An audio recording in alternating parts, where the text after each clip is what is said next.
Salam, salam la famille Outsider, nouvelle vidéo avec Willou, j'espère que vous allez apprécier. Avant de commencer la vidéo, je voulais juste vous dire que la vidéo, elle est sur le berger. Je dis bien sur le berger parce qu'on n'a pas compris. Les Sud-Américains, la CONMEBOL, ils ont, je dis bien, fêté Léo Messi pour sa victoire à la Coupe du Monde. Et pour ce faire, ils ont fait une statue de Léo Messi, mais en plus de ça, ils lui ont donné un bâton. Ils ont appelé ça le bâton du football. J'ai dit, Messi, ce n'est même plus une chèvre. C'est la chèvre qui est devenue berger. Il a dit à tous les petits, venez, venez, venez, bamonos, bamonos, bamonos. On y va. C'est ce qui s'est passé. Bref, j'espère que vous allez apprécier la vidéo. Salam, salam la famille Outsider. J'espère que vous allez bien, que vous êtes en paix et en santé là où vous êtes dans le monde. On se retrouve encore une fois avec Willou. Willou, comment tu vas? La forme? Ouais, la grande forme, tout roule. On vient de tourner un sujet très intéressant qui intéressera nos amis madrilènes. Et là, chaud pour se mettre sur le dossier Léo Messi. Ouais, le dossier Léo Messi, effectivement, parce que je me dis, il faut quand même parler un peu de lui, parce que, non, là, la situation, elle est grave. C'est une vidéo que j'ai envie de dire, il faut la prendre tranquillement, quoi, tu vois, il faut la prendre tranquillement, relax et tout. Non, parce que dès que tu parles de Messi ou de Cristiano, oui, les gars, déjà, ils sont fâchés. Le petit disclaimer. Non, mais gars, tu as dit Messi, tu as dit Cristiano, ils ont sorti les trucs, ils t'attendent, ils sont comme ça, ils sont comme, vas-y, parle, et tu vas voir. Doucement, les gars, quand même. Oh, quand même, on est là en train de discuter, c'est le protocole de la paix. Je dis. Donc, la vérité, c'est qu'aujourd'hui, Léo Messi allait en trêve internationale.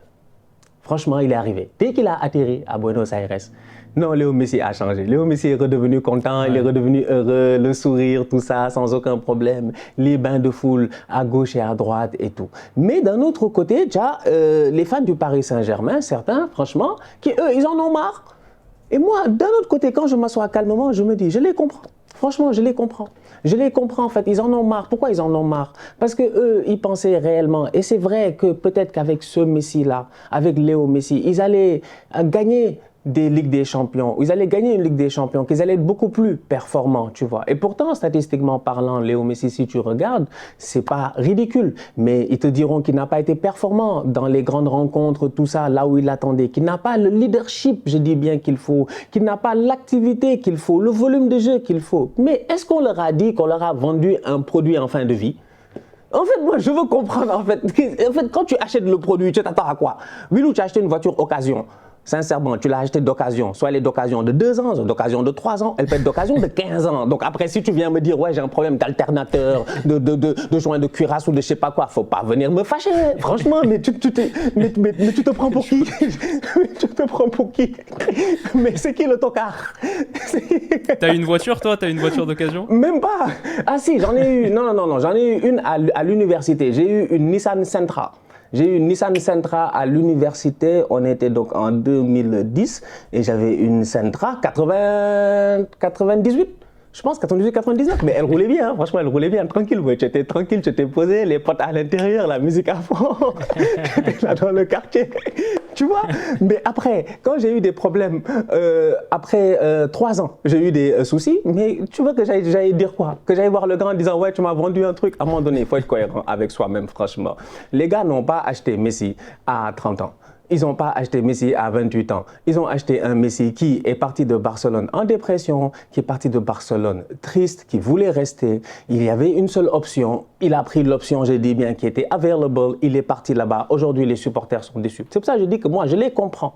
Je les comprends, tu vois. Donc aujourd'hui, il faudrait aussi que les fans de Messi soient capables de comprendre aussi la vision du fan du Paris Saint-Germain. Tu vois ce que je veux dire? Parce que lui, il a été trompé, mais il a été trompé par 2 choses. Par le produit, donc Léo Messi, que lui, il attendait qu'il allait avoir, mais qu'il n'a pas eu, et par sa direction, qui est allée acheter un produit en leur vendant le produit comme étant un produit top.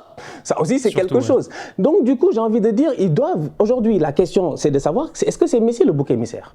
Pour moi, il n'est pas le bouc émissaire, il est le bouc émissaire, excuse-moi, d'office. Il est accusé à tort. Pour moi, franchement, c'est-à-dire que je vais faire le procès de Messi, mais appelez-moi, je dis bien, maître Stan Diop, avocat à la défense, j'arrive. Plus fort que Harvey Specter, plus fort que Better Call Saul, plus fort que tous tes avocats. Non, franchement, laissez Messi tranquille. J'ai dit, que voulez-vous? Que voulez-vous? Ce qu'il faut blâmer, c'est Nasser et sa direction. Voilà. Ouais, bien sûr. Bah écoute, honnêtement, je vais pas me faire l'avocat contraire, je vais pas me faire le réquisitoire parce que effectivement, je suis d'accord avec toi dans l'idée où je crois que le problème, c'est pas tant Messi. Je comprends quand même qu'il cristallise quelques tensions, tu vois, du côté des supporters du Paris Saint-Germain. Je crois qu'il y a certains moments où ils le vivent mal, par exemple, que Messi ait remporté la Coupe du Monde contre la France, tu vois. Forcément, ça, c'est... Le gars t'a fait tellement mal au cœur, quoi. Donc, en plus, quand il revient dans ton club et que derrière, ça se passe pas très bien, je crois que déjà, il y a un petit peu de ça. Je crois qu'il y a aussi le contraste entre ce qu'il fait et ce qu'il ressent comme émotion avec l'Argentine et ensuite, comme tu le vois au PSG, à la Coupe du Monde, il s'est donné, il s'est battu pour aller chercher le dernier grand trophée de sa carrière, le plus important, etc. Et il l'a très bien fait. Et du coup, les supporters du Paris Saint-Germain se sentent floués en même temps en se disant « Mais il est capable de ça, pourquoi il ne le fait pas avec nous alors que c'est nous, entre guillemets, qui payons son salaire ?» Donc je comprends aussi un peu cette idée, cette tension et cette frustration. Et aussi, je crois qu'il est un peu l'incarnation des problème pour le PSG parce qu'il est le symbole total, le symbole ultime du joueur qatari qui a été acheté par QSI pour faire miroiter le PSG. Le PSG qui s'est dit on a l'opportunité d'acheter sans doute le plus grand joueur de l'histoire, à coup sûr le plus grand joueur de l'ère moderne. On a la possibilité de le prendre. Ça vaut le coup juste d'un point de vue rayonnement, dorure, commercial, etc.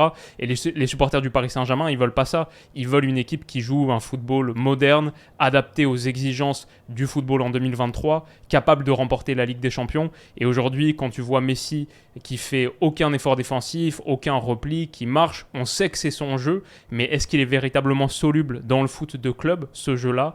La réponse, on la voit aujourd'hui clairement non. Donc forcément, ça, c'est toutes les raisons, je pense, derrière la tension qu'il y a entre les supporters du Paris Saint-Germain et les supporters de Léo Messi. Maintenant, moi, je suis d'accord avec toi pour dire que, ouais, effectivement... Ils n'ont pas recruté Messi cheveux longs, sans barbe, le Messi de 2011-2012. Ils ont recruté le GOAT un peu chèvre, quoi, donc avec son petit bouc, 35 ans, quoi, c'est ça, 35 ans effectivement en ce moment-là. Et c'est un Messi différent, c'est un Messi qui a quand même un impact assez fort sur le jeu. Il a quand même 13 buts, 13 passes décisives. Il est le second meilleur buteur derrière Mbappé et le meilleur passeur du club cette saison. Mais c'est vrai que dans les grands matchs, on ne l'a pas beaucoup vu. Et le PSG est déçu grosso modo de sa saison. Messi est une des figures de proue, une des têtes de ce PSG très galactique, mais très impuissant. Et tout à fait. Et aujourd'hui, à partir d'un certain âge, je pense que tu as besoin de motivation aussi pour performer. Et je pense qu'aujourd'hui, il n'a pas la motivation qu'il faut au Paris Saint-Germain. Et c'est pour cela que je trouve ça un peu dommage. Parce que je me dis, l'image qu'il va avoir en quittant le PSG ne sera pas une belle image, je pense, à mon humble avis. Après, on peut dire que, ouais, je sais pas, ça va peut-être être mitigé. Mais je pense pas que ce sera une super belle image. Tu vois, les supporters du PSG te diront que le gars, il est passé. C'est pas comme Ronaldinho, il est passé, il a fait 2 ans, il a traumatisé les gars. Ouais. Tout le monde était d'accord. Tout le monde était, oh là là. Moi, tous mes potes supporters du PSG veulent qu'il parte. Tu vois, c'est ça en fait. Les gars ne veulent plus de Messi, mais la direction, elle est en train d'essayer peut-être de renouveler Messi, de lui offrir, je dis bien, encore beaucoup plus. Okay. Mais après, qui peut blâmer le gars ? Qui peut blâmer Messi en fait ? Moi, je suis à la place de Messi. Si toi, tu es un pigeon et que tu es prêt à me payer 4 fois le prix, mais moi, je prends les 4 fois le prix, je m'assois tranquille et personne ne va venir me faire chier. Et je sais qu'à chaque trêve internationale, je vais aller en Argentine prendre mon bain de foule parce que la vérité aussi, elle est là. C'est qu'aujourd'hui, la motivation qui lui permet de performer en Argentine, on l'a vu à la Coupe du Monde. Franchement, entre vous et moi, on s'assoit aujourd'hui. La Coupe du Monde, elle est terminée. Mais les Argentins, là, ils ont fait des trucs de guerriers seulement. À un moment donné, franchement, il y a le destin, il y a la chance et puis il y a l'abnégation. Ils ont joué à 10 à chaque fois avec Léo Messi. C'est tout. Ils étaient 10 guerriers sur le terrain. Des De Paul qui là en train de courir, de ratisser à gauche et à droite. On était là en train de dire ouais, De Paul a fait un grand match. Mais quand tu t'assois calmement, tu regardes les matchs des gars. C'est des matchs de guerriers seulement. C'est que les gars sont venus en mode on va tout donner. C'est aujourd'hui on meurt en fait. Mais Romero a fait une Coupe du Monde exceptionnelle parce que les gars étaient là à tout donner. C'est tout en fait. C'est que c'était une équipe de guerriers qui se battait avec Otamendi, McAllister. Un seul objectif, c'était de savoir que lui là, quand tu vois la manière à laquelle ils ont réagi après la Coupe du Monde, tu comprends pourquoi ils ont réagi comme ça pendant la Coupe du Monde. La vérité, elle est là. Aujourd'hui, Léo Messi rentre en Argentine, il y a une statue de lui à la CONMEBOL. Une statue de Messi. Elle n'est pas très belle d'ailleurs. C'est pas grave. Il faut qu'ils arrêtent les statues de footballeurs là. Mais c'est vrai que bon, j'avoue qu'en termes de design quand même, moi je comprends pas comment les gars font alors qu'aujourd'hui on est en 2023 et qu'il y a des fake, il y a des fake AI et des machins je ne sais pas quoi là et ils ratent encore des bails comme as. Mais tu regardes ça et tu te dis attends, il y a 2 gars à côté de lui. Il y a Pelé, Maradona. Dans le football international, mondial, Ils sont placés où, Pelé et Maradona? Ils sont placés au top du top. On ne discute même pas avec eux, en fait. Les gars, même, c'est des anges. Ils sont au-dessus de nous autres, les êtres humains.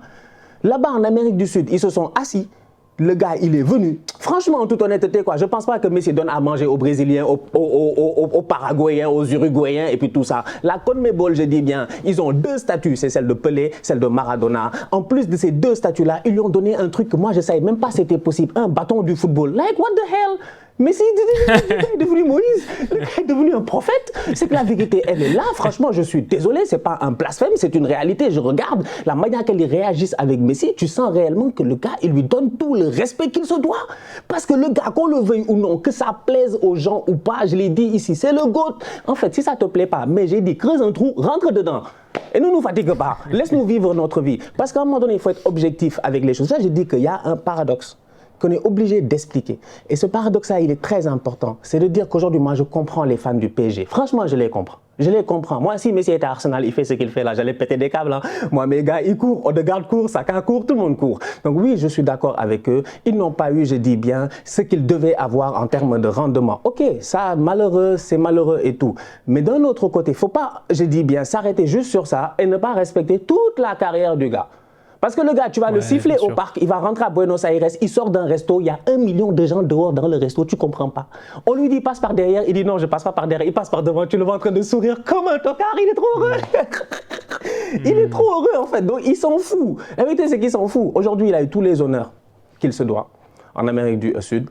Pour moi, franchement, je pense que Messi est un... Les supporters du PSG, je les comprends, ils veulent plus de Messi, le salaire, machin, tout ça, les performances. Mais c'est un bouc émissaire et je comprends, c'est un GOAT. Hein. On a compris, franchement. Oui, on a compris, oui. Chèvre, bouc, machin, tout ça, on a compris. J'ai même pas fait le lien, on a compris. Mais ce n'est pas lui votre bouc émissaire. Le bouc émissaire, c'est la direction. C'est eux qui vous ont vendu un produit en vous disant que le produit, il a 2 années d'utilisation alors que ça fait 20 ans qu'on l'utilise dans le quartier. Tu as totalement raison. Je pense que ce qu'on peut dire de plus pertinent par rapport à ça, c'est que si Messi, aujourd'hui au Paris Saint-Germain, est un problème ou est une des incarnations du problème, et je crois qu'il l'est effectivement, de ce PSG galactique qui ne se construit pas une vraie équipe de foot pour l'avenir, bah, même s'il est une partie du problème, demain, t'enlèves Messi, il reste encore le problème. Hein. Le problème, il partira pas avec Messi. Le problème, c'est que ton effectif, il est désastreux. Il a été si mal construit. Je veux dire, heureusement que Messi, il s'est pas blessé cette saison quand même. Ça aurait été encore pire. Parce qu'il y a qui dans le secteur offensif du PSG? T'as Neymar qui est blessé, Mbappé, Messi et Ekitike. C'est les seuls joueurs offensifs du Paris Saint-Germain. Il y a que 4 mecs pour 3 postes dans un 3-4-1-2 ou pour 3 postes dans un 4-3-3 ou un 4-2-3-1. Enfin... C'est difficile, là, hein. L'effectif du PSG, c'est... Messi, il est à la fois un problème et en même temps, il était une forme de pansement. Donc, même si demain Messi part, je crois que d'ailleurs, il n'y a aucun supporter du PSG qui se fourvoie là-dessus. Tout le monde est d'accord pour dire que le problème, il ne sera pas résolu demain juste parce que Messi est parti. Il y a encore beaucoup, beaucoup de travail au PSG et... Je ne sais pas s'ils vont réussir à faire tout ce qu'il faut faire juste cet été. En tout cas, une chose est certaine, moi je dis aujourd'hui, moi je lui conseille de partir aussi et je pense qu'on peut, je pense qu'on peut le dire. Moi je lui conseille aussi de partir. La question c'est de savoir de partir, mais de partir où, tu vois. Parce que la vérité c'est que tu n'as pas envie d'aller quelque part où aujourd'hui, je pense, quand tu arrives à ce stade-ci de ta carrière, tu as envie de te sentir respecté. La dernière fois, je le disais dans une vidéo en disant, regardez Messi, tout ce qu'il a fait durant sa carrière en fait. Quand il se fait siffler dans certains stades, lui-même, je sens dans sa tête, il doit avoir peut-être, même si tu sens que peut-être, il doit y avoir quelque chose qui doit bugger en fait. Il doit se poser certaines questions en fait, tu vois. Parce qu'à la fin de la journée, je veux dire, je peux comprendre la frustration d'un supporter et c'est pour ça que je dis que je comprends ce point de vue-là, mais d'un autre côté, lui, en tant que joueur de football, en tant que joueur que tout le monde est d'accord, je pense en tout cas que c'est le numéro 1, en tout cas, il boxe dans les catégories des Pelé et des Maradona. Tu te dis non, franchement, aujourd'hui, quand tu as certaines réceptions, quand tu as une certaine attitude, moi je te conseille de te barrer. Donc franchement, pour la paix dans le monde, pour moi, Messi doit partir la saison prochaine. Maintenant, il va où? Parce que le président de la CONMEBOL lui a lancé une pique. Il lui a dit un truc clair. Il lui a dit, tu as tout gagné. sauf la Libertadores. Donc, la vérité aussi, elle est là. Est-ce que Léo Messi doit rentrer chez lui? Aujourd'hui, quand tu vois l'amour qu'on lui donne là-bas, quand tu vois tout ce qui s'est passé, là, tous les épisodes qu'on a eu l'occasion de voir, les célébrations lors du match face au Panama, tout ça, j'étais choqué que Messi frappe le ballon finit à je ne sais pas où, là-bas au Paraguay, et puis les gars crient Messi, Messi, Messi. J'ai dit, pour aller où? Pour aller où? Mais il faut le traiter d'autocar. Je dis, il ne sait pas gérer. Mais ils n'en ont rien à faire, en fait. J'ai dit, maintenant, c'est les Harlem Globetrotters, en fait. Chaque match de l'Argentine, c'est un jubilé, en fait. C'est un jubilé. C'est juste l'adversaire qui va rendre le jubilé prestigieux ou pas. Mais chaque match de l'Argentine, les gars viennent, ils vont faire un show tranquillement. Il va frapper ses 25 coups francs par match, nous faire un genre de 3-point contest. C'est le All-Star Game. Je dis, Léo Messi est dans son délire à lui tout seul aujourd'hui. Est-ce qu'il doit rentrer pour jouer la Copa Libertadores? Ah, moi, j'ai envie de dire oui, hein, franchement. Moi, je pense que la boucle, elle est... En fait, aujourd'hui, on s'arrête là. Maintenant, j'ai envie de dire, gars, arrête. Franchement, tu n'as plus rien à prouver à personne. Tu te fatigues. Peut-être en Arabie Saoudite, tu vas taper les 500 millions parce que, bon, si tu vas là-bas, il va demander plus que Cristiano. Peut-être qu'ils vont te donner les 500 millions, machin, tout ça. Bon, voilà, on va attendre les classicos là-bas entre Messi et Ronaldo. Mais c'est... Non. On va clairement pas les attendre. Toi, tu vas peut-être les attendre, mais moi, je vais pas me mettre à regarder la Ligue saoudienne pour... Je sais que toi, tu regardes tous les matchs d'Al Nassr en ce moment et je te félicite pour ça. Mais, gros, ça me rendrait trop triste qu'on finisse sur Messi et Ronaldo, les deux, dans le championnat saoudien. Mais déjà, ça me rend triste l'idée que ça se trouve, là, on est en train de vivre ces derniers moments en Europe. J'y pensais sur le match retour contre le Bayern, là. Dans un coin de ma tête, il y a des chances que ça, ce soit le dernier match de Ligue des Champions de la carrière de Messi.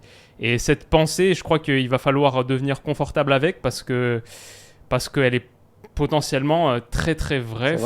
On en est peut-être arrivé là. La réalité, c'est que si demain, il ne continue pas au Paris Saint-Germain, dans quel autre club européen est-ce qu'il pourrait jouer? Parce qu'il ne va pas se mettre à jouer pour n'importe quel club. Lequel est en capacité de l'attirer? Lequel offrirait un challenge qui l'intéresserait, lui?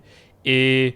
Tu vois, même si demain le Barça revient, mais déjà financièrement, il n'y a que l'argent qui pose problème au Barça en ce moment. Je pense que là, c'est de savoir comment est-ce qu'Alemany peut essayer de faire des trucs à gauche et à droite. C'est comme je disais, tout ce qui n'est pas... Mais est-ce que ce serait même une bonne idée pour eux de le prendre, tu vois? Je suis pas sûr. C'est une bonne question, franchement. C'est que ça va te coûter trop cher, alors que là, tu as des boys là que tu dois virer, hein, les Ferran Torres. C'est que moi, j'ai pas envie que Messi vienne jouer avec des Ferran Torres, quoi, franchement. C'est que la vérité aussi. Non, c'est vrai, la vérité, elle est là. Hein. La vérité, elle est là. C'est qu'il y a des boys, ils sont pas performants. Ansu n'est pas performant, Ferran n'est pas performant.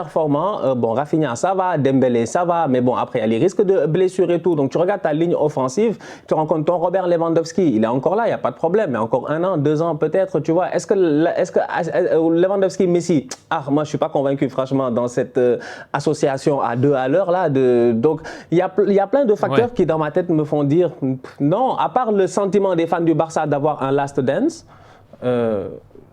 Ouais, ce serait kiffant. En vrai, moi, si demain ça se passait, je pense que je serais quand même content de le voir parce que au moins ça permettrait de finir sur une histoire un peu plus sympathique et belle. Mais je me place du point de vue d'un gars qui serait supporter du Barça. Je sais pas si c'est vraiment souhaitable alors que là, tu es en train de reconstruire, de rebâtir, de partir sur un nouveau projet. L'idée, c'est l'avenir là et construire une équipe qui est moderne, fonctionnelle. Je sais pas comment Messi s'intégrerait trop bien là-dedans, à part s'il fait peut-être... quelques apparitions, qu'il n'est pas à 100% titulaire, etc. Mais tu vas pas vraiment dire à Messi de se mettre sur le banc. Donc, je sais pas, moi, je vois 2 options. Effectivement, soit retourner en Argentine, à Rosario, à Newell's, et gagner la Libertadores. Bien sûr, ça, ce serait beau. Ou l'option, c'est aller en MLS, parce que là, j'ai entendu parler d'un truc en mode... je sais pas si tu as vu, mais tous les clubs de MLS qui seraient prêts à se cotiser ensemble. Genre, chacun paye 1/30 de son salaire. Et après, c'est la loterie, genre comme la draft, et on voit qui a gagné Messi. Ça, cette option, elle m'a fait beaucoup rire. Mais pourquoi pas, mec, les Américains, ils sont toujours très créatifs. Hein, tu peux toujours compter sur eux pour trouver des solutions. C'est vrai que ça bénéficierait à toute la Ligue, ça avantagerait toute la Ligue. Le retentissement serait énorme. Et je crois que Messi, ça fait longtemps qu'il veut jouer aux États-Unis, finir en jouant aux États-Unis à un moment donné. Mais ouais, peut-être que la Messi en Europe, Messi en Ligue des Champions, c'est peut-être Ah, déjà c'est quand terminé. même triste, hein, franchement, quand tu penses à la manière à laquelle Ouais, ils sont c'est sortis, triste. c'est quand même très très triste. Après, bon, qui peut les blâmer? La performance n'était pas aussi à la hauteur de l'adversaire en face, donc à la fin de la journée. C'est pour ça que je dis que moi je comprends très bien les fans du PSG, ils ont raison. Ils ont raison sur leur point de vue à eux d'être fâchés, d'en avoir rien à faire en fait. Messi leur a rien donné. En fait, la vérité elle est là, hein. La vérité elle est là, c'est que nous, en tout cas moi qui ai suivi Messi de loin et qui l'ai vu grandir au courant de sa carrière, tout ça, qui ai vu les désillusions, les Copa América. Le gars perd des Copa América depuis quoi? 2007 ou 2008 ou je sais même pas, il perd des Copa América, tu vois, le pauvre. Toutes les finales qu'il a perdues par la suite en plus, c'est que des finales quoi, genre 2-3 finales de Copa, une finale de Coupe du Monde, machin. Tu vois, j'ai arrêté, je reviens. Tu sentais qu'il devait vraiment quelque chose à ce peuple argentin là et aujourd'hui il leur a donné ce qu'il leur doit. Donc moi je comprends les fans du PSG, mais s'il ne leur a rien donné en fait, ils n'ont pas de truc, c'est juste que voilà, il n'y a pas eu de don, il n'y a rien eu. Alors que pourtant, sur la première partie de cette saison, là, ça se passait pas mal. Hein. Sur la première partie de cette saison, juste avant la Coupe du Monde, on voyait qu'il était en mode Road to the World Cup. Là, il était en train de se chauffer. Et c'est ça le grand drame de l'histoire pour le PSG. Si la Coupe du Monde au Qatar, là, elle se joue l'été, ça se passe, je pense, beaucoup mieux pour eux cette saison. Et peut-être qu'on finit sur un Messi qui apporte la Ligue des Champions à Paris, la Coupe du Monde à l'Argentine, la belle histoire, tout est plié. Et maintenant, on peut faire la fin tranquillement, dignement. Alors que du coup, on se retrouve dans cette situation assez bizarre. C'est un comble vraiment pour le Qatar de se faire plomber comme ça par sa propre Coupe du Monde quand même en pleine saison. Neymar après la dépression. La dernière fois, je revoyais encore le but face à la Croatie. Non, Neymar, franchement, ce jour-là, il ne méritait pas ça. Moi, je suis d'accord que... Moi, si c'était comme moi, je dis, si je pouvais changer le cours du temps, Neymar ne méritait pas ça. Mais Neymar a fait un match... Non, c'est incroyable. Après, c'est normal, ils reviennent après la blessure, la cheville. En fait, il a tout donné en fait pour que les gars le laissent tomber. Mbappé qui revient et tout ça. Donc, effectivement, ils se sont fait plomber. En tout cas, aujourd'hui, on va voir où est-ce que le chemin va le mener. Dites-nous en commentaire ce que vous en pensez. Léo Messi, est-ce que c'est lui vraiment est-ce que c'est un bouc émissaire? Est-ce qu'il mérite peut-être ce que j'ai envie de dire, l'attention médiatique ou bien même certains commentaires des fans du Paris Saint-Germain? Moi, comme je dis, je pense qu'ils ont raison. Ils sont fâchés, hein. Franchement, le gars t'a pas donné de Ligue des Champions, il t'a donné des choses que tu avais déjà, des championnats et des coupes, donc c'est pas comme si ça a changé grand chose dans ta life. La vérité, elle est là. Où est-ce que Messi doit juste en fait se barrer et terminer en fait, parce que là, où est-ce qu'il peut aller? Doit-il retourner au Barça ou pas? Ça aussi, ça peut être un sujet assez intéressant d'ici la fin de la saison. On va voir ce que ça va donner. Ou est-ce qu'il doit retourner chez lui en Argentine, là où il y a des statues à gauche et à droite, il y a des effigies à gauche et à droite, vivre sa best life? Parce que de l'argent, je pense qu'il en a assez. Vivre sa best life, je dis bien, et faire son jubilé footballistique pendant encore 4 ans. Revenir aux États-Unis en 2026 et gagner la prochaine Coupe du Monde. Je te dis, c'est un fou. À 40 ans, il va venir nous traumatiser, on va rien comprendre. Et Ronaldo va la jouer aussi parce que je crois que malgré toutes les apparences, il n'a pas envie de s'arrêter de sitôt. S'il peut aller emmener jusqu'en 2026, et que ça se trouve, on a fait tout ce truc autour de la Coupe du Monde 2022, etc. En 2026, on va retrouver Messi, on va retrouver Ronaldo et même Neymar va être là. Ça va être dingue. Alors Neymar, j'ai hâte de voir où est-ce qu'il va jouer entre-temps. J'ai hâte de voir en fait durant les 4 prochaines années où est-ce qu'il va être. En tout cas, donc voilà, la famille, on se capte très bientôt pour une nouvelle vidéo. D'ici là, n'oubliez pas d'aller sur la chaîne de Bilou. On a fait une vidéo sur le Real Madrid, le futur du Real Madrid, tu vois, qui va être coach la saison prochaine. Est-ce que Carlo il reste ou pas? Est-ce que tu ramènes un Nagelsmann, un Conte ou je ne sais quoi? Franchement, Zizou, on ne sait jamais. Bref, allez voir la vidéo sur la chaîne de Bilou. N'oubliez pas de vous abonner. D'ici là, on continue à liker, on continue à partager, on s'abonne. On est ensemble, on reste en santé, c'est le plus important. Tous outsiders.